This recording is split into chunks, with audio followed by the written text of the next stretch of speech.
আমাদের মুক্তিযোদ্ধাদের জন্য যে কোটা সেটা বাতিল করতে হবে, নারীদের কোটা বাতিল করতে হবে, অমক সমক, সেটা কিন্তু একবার বাতিল করা হয়েছিল, কিন্তু ফলাফলটা কি? পাবলিক সার্ভিস কমিশনের পরীক্ষার হিসাব যদি দেখা যায়, তখন দেখা যাবে যে আগে যেখানে কোটা থাকতে মেয়েরা যে পরিমাণ সুযোগ পেত, সেই পরিমাণ সুযোগ কিন্তু এই কয়েক বছরে আর পায়নি। এটা হলো বাস্তবতা। এমনকি অনেক অনেক জেলা, প্রত্যন্ত অঞ্চল, সে অঞ্চলের মানুষগুলি কিন্তু বঞ্চিত থেকে গেছে, তারাও চাকরি পাচ্ছে না। হাইকোর্ট ইতিমধ্যে, এবং এইরকম বঞ্চিত হওয়ার কারণেই কেউ মামলা করে, হাইকোর্ট একটা রায় দেয়।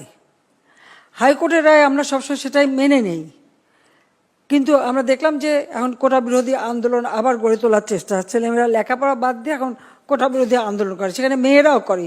এখানে আমার একটা প্রশ্ন আছে, যারা এর আগে কোটা বিরোধী আন্দোলন করেছিল তারা যে পাবলিক সার্ভিস কমিশনে কতজন পরীক্ষা দিয়েছিল আর কতজন পাস করেছে, সেই হিসাবটা একটু বের করা দরকার।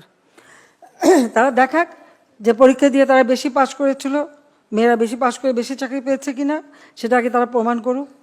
আর হাইকোর্টের রায়, এটার বিরুদ্ধে এভাবে আন্দোলন করা, এটা তো সাবজুডিস, কারণ আমরা সরকার থেকে কিন্তু এভাবে কোনো কথা বলতে পারি না, কারণ হাইকোর্ট রায় দিলে সেখানে হাইকোর্ট থেকেই আবার আসতে হবে। কিন্তু আজকে আন্দোলনের নামে যেটা আবার করা হচ্ছে, পড়াশোনার সময় নষ্ট করা, এটারও কোনো যৌক্তিকতা আছে বলে আমি মনে করি না। সার্বজনীন পেনশন স্কিম আমরা দিয়েছি, এটা সকলের জন্য, এটা আমাদের নির্বাচনী ইস্তাহারে ছিল, 2008-এর নির্বাচনী ইস্তাহারে আমরা করতে পেরেছি। শুধুমাত্র সরকারি চাকরিজীবী তারাই পেনশন পায়, আর বাকিরা বঞ্চিত থাকে।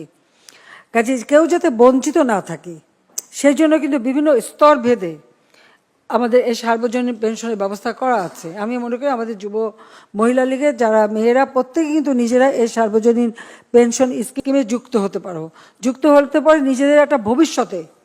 যখন মানুষ বয়স্ক হয়ে যাবে বা কর্মক্ষম মতো থাকবে, তখন কিন্তু একটা নিশ্চিত একটা অর্থ প্রাপ্তির সুযোগ আছে, জীবন জীবিকা চালাবার একটা সুযোগ আছে, এবং সেটা একেবারে নিম্ন স্তরের যারা, তাদের জন্য কিন্তু আমরা বিশেষ প্রণোদনা দিয়েছি। যারা একেবারে কিছুই করতে পারে না, খুব অল্প টাকা কামাই করতে পারে, তারা যদি 500 টাকা রাখে, তো সরকারের পক্ষ থেকে তাদের জন্য আরও 500 টাকা দিয়ে তারাও এর জন্য একটা ভালোভাবে পেনশন পায় একটা বয়সকালে, এবং এটা কিন্তু আজীবন পাবে।